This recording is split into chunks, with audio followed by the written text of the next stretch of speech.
जय महाराष्ट्र मित्रांनो. जय Maharashtra. Rohit Pansare goat farm या आपल्या यूट्यूब चॅनलमध्ये स्वागत आहे. आज आपण आलेलो आहोत बीड जिल्ह्यामध्ये, तालुका गेवराई आणि गावाचं नाव आहे बेलगाव.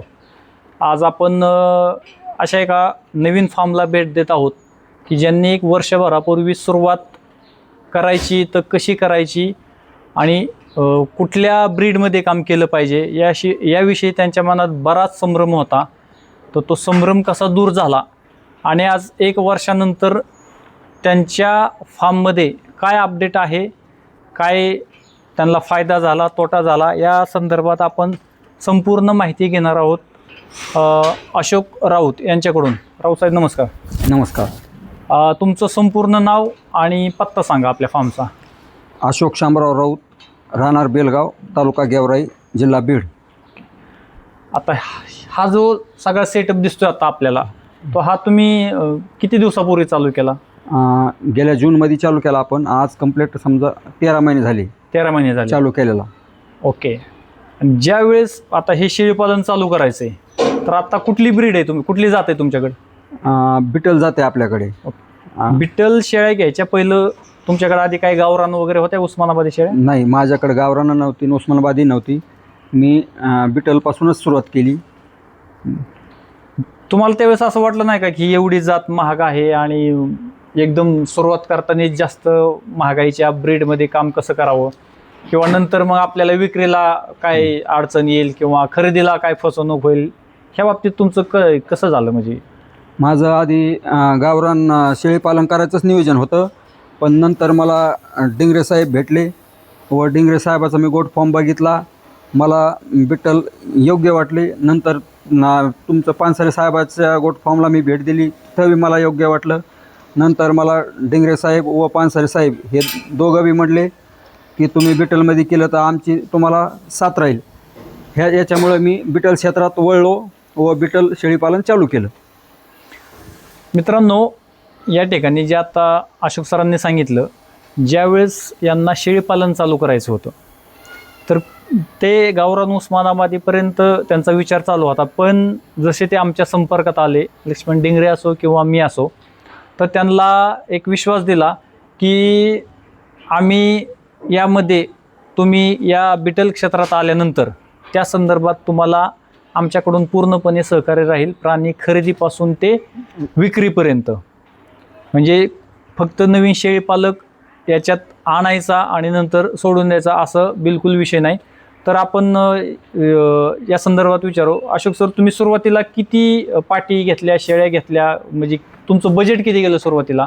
मी 5 पाटी व 1 नर 6 पासून चालू केलं.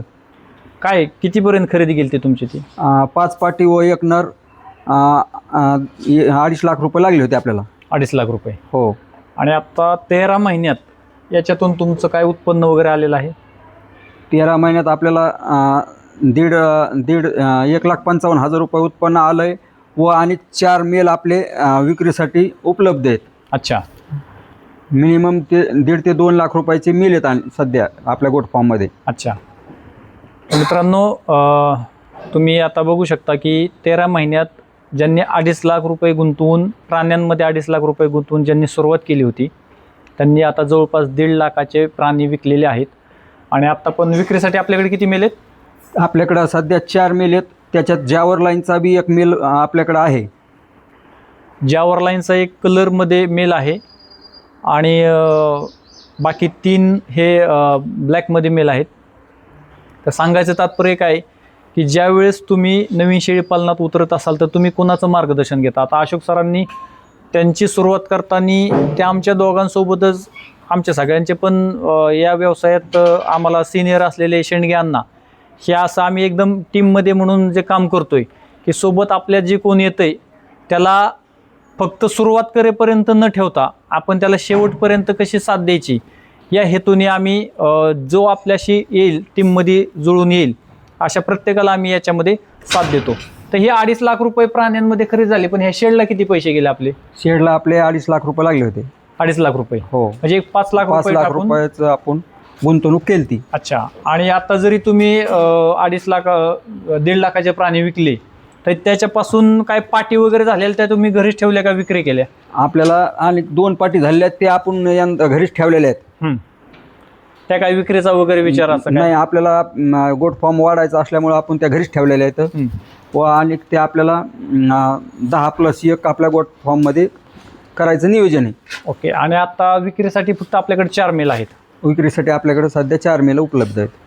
आता शेत चालू केल्यानंतर हे खरेदी विक्रीचं तर आमचं सहकार्य आहे, पण नंतर तुम्हाला अशी काय अडचण आली का की बाबा थोडं असं कधी वाटलं का तुम्हाला की नसतं केलं तर बरं झालं असतं, किंवा चाऱ्याचं मॅनेजमेंट, खुराकाचं मॅनेजमेंट ह्याच्यात तुम्हाला कधी काय अडचण अशी जाणवली का?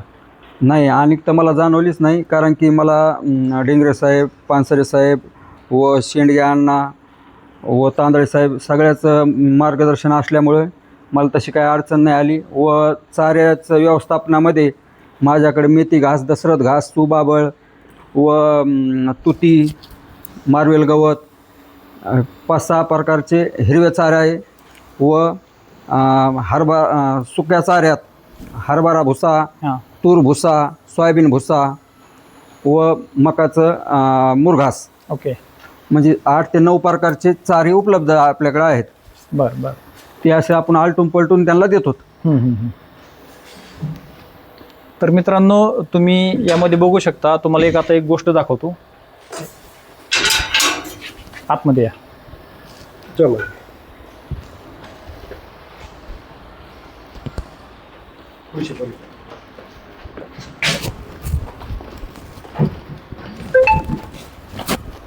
अशोक सरांनी ज्या वेळेस 1 वर्षापूर्वी 13 महिन्यापूर्वी सुरुवात केली होती, तर त्यांचे 5 पाटी 1 बोकड हे 2.5 लाखात होते.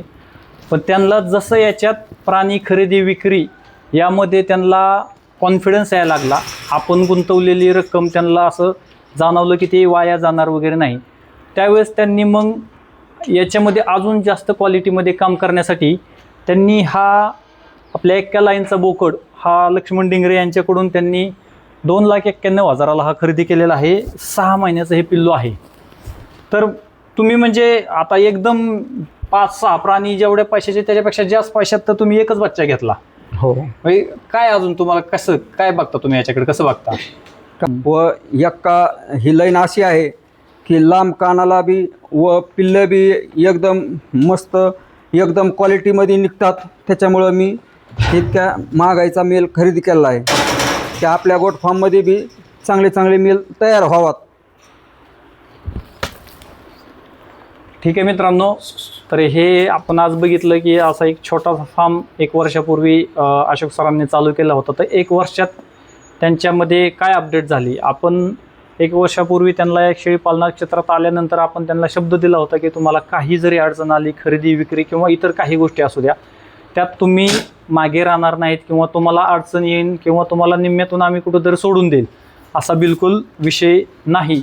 आणि त्या दृष्टीने आपण अशोक सरांना त्या बाबतीत संपूर्ण अशी मदत करत आहोत.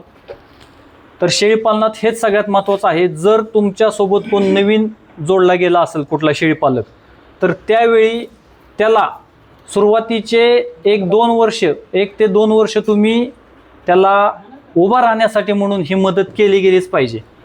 त्या व्यक्तीने आपल्याकडून प्राणी घेतले तर तेवढ्या पुरतं न राहता नंतर त्या माणसाला स्वतः वैयक्तिक मार्केटिंग करेपर्यंत जे कोणी जुने शेळीपालक आहेत ज्यांच्याकडून त्यांनी माल घेतलेला आहे, अशा शेळीपालकांनी कमीत कमी 2 वर्ष तरी त्यांना सहकार्य केलं गेलं पाहिजे.